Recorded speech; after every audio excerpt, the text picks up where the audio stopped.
We've been asked to have a look at the condition of the roof and the gutters at number 1512 Malvern Road in Glen. This is a double-storey residential development, probably around 50 to 60 years of age, and it does retain the original galvanised steel deck roofing sheets. Now, unfortunately, this roof is past its use-by date. It is rusting on the surface, as you can clearly see, but a more graver concern is the rust from the underside. You can see that there's perforations beginning to appear pretty much across the roof. Now, this is mostly localised towards the gutter line, but it's beginning to occur in other areas, and it is a result of the securing method of the roof. So this is a concealed clipped roof. The roof sheets expand and contract over the years, and they're fitted over these clips, and as they expand and contract, there's an abrasive action between the clip and the underside of the roof. That takes away the galvanised coating. Condensation gets into the roof cavity and forms on the clips, and that moisture starts to rust out that area, which is why you see them sort of lined up in a row. But in any event, it's the culmination of 50 odd years of wear and tear, and it's safe to say that it's only going to get worse, and obviously exponentially more so as the roof ages. So I have cited a scope that was pretty much suggesting that it would be a viable option to consider extensive repairs as well as replacement, but extensive repairs. I disagree. I think that it would be a complete waste of money. I mean, the issue, after all, is from underneath the roof, and there's no way that you could get to that area to conduct any repairs. You could patch something over the top, but it would only last for a short amount of time, and obviously there's going to be more perforations appearing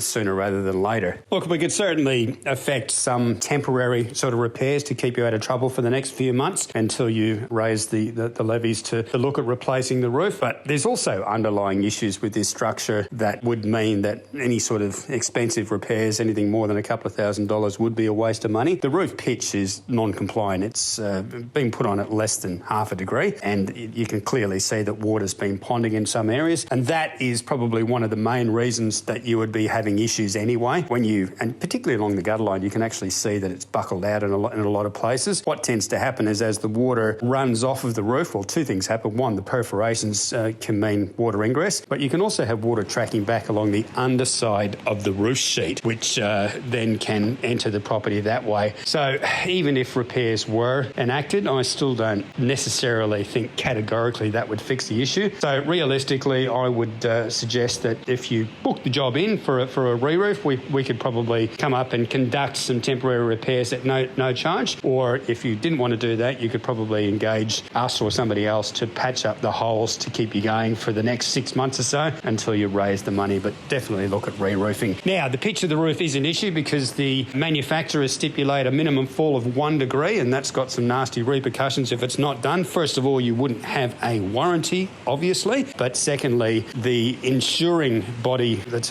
looks after the property can legally deny any claim because they can say that the roof was installed not fit for purpose. So in other words, it was installed outside of specifications, and that's why it leaked, and they'd be quite correct in saying that. So when you replace a roof, you must look at regrading it, otherwise you won't have a warranty and you won't have insurance, and that's not a pleasant thought with Melbourne's increasingly nasty weather events, and obviously on a roof that's not designed all that well anyway. Bit of a can of worms with that because it is very structural in nature. As you can see, we have to put new trusses on, and the Victorian Building Authority insist on structural work, as you can see here, in most cases anyway, having a building permit, but certainly when you start mucking around with structural battens or roof trusses, because it can blow off if it's not secured properly, and they don't want that to happen. So they want to have a building surveyor who is independent come out and actually inspect the work and sign off on it so that they're satisfied that everything has been done properly. So we must be registered builders and licensed plumbers if we want to take this job on. We are, but just be careful. Most roofing companies are not. They tend to be licensed plumbers only, and they would need to work in association with the registered builder if you want to engage them. Very serious stuff, because if the person that takes it on doesn't have the adequate or the proper qualifications, their insurance won't cover them if they get it wrong, and then you're hoping that they've got the assets to fix whatever might happen. And if the roof comes off, that may well be not the case. So a few things to consider here, but certainly we have all the relevant qualifications so we can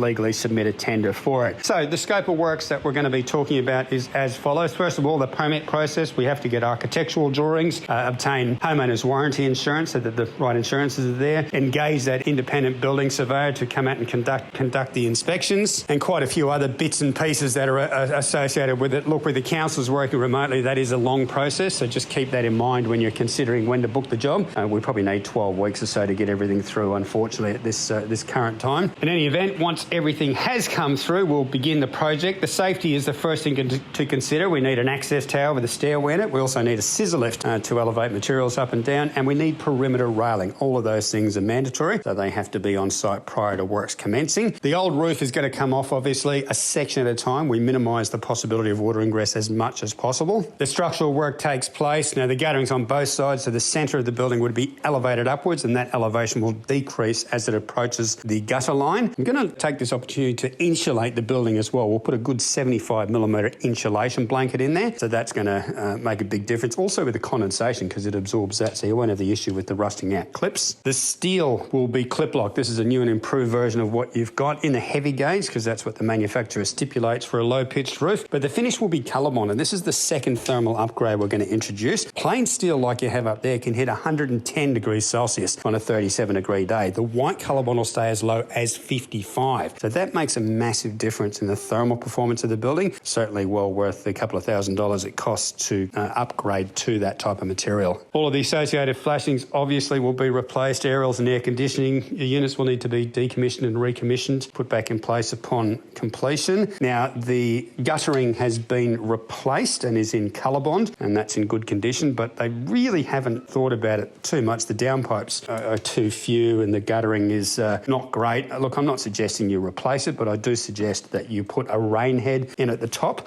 of each one, which would certainly increase the efficiency quite significantly. Just a cautionary note, though, it is possible, remotely possible, that the surveyor might call that up, the independent surveyor. It's part of his purview is to look at compliance issues, and technically speaking, the roof area per downpipe is not quite right here. I don't think it's going to cause an issue, but he may bring it up. If that's the case, we'll obviously let you know and provide a quote accordingly to do that. You're probably looking at about $5,000 or so to upgrade the guttering, so it wouldn't be the end of the world, but let's just put that on the back burner for now unless instructed otherwise by that independent surveyor. There's going to be an option in there for you, which I strongly suggest you consider, and that would be to install a safety system. It's going to be a drop-down ladder in the common area with an access hatch to provide good, safe access up onto the roof, and then a series of anchor points up there so that people can harness up while they're up on the roof, just to facilitate things like gutter cleans and maintenance work that might happen on air conditioning units and whatnot. Certainly in this day and age with increasingly strict OH&S regulations, it's a good idea. Probably end up becoming mandatory at some point anyway, so it'll be much cheaper now while all the safety stuff is in there, but it will be listed as an option. Look, I think that's pretty much it. My name's Steve. My contact details will be in the body of the quote. If there's any queries or questions regarding the scope of works, please feel free to give me a call. Thanks for your time. Bye-bye.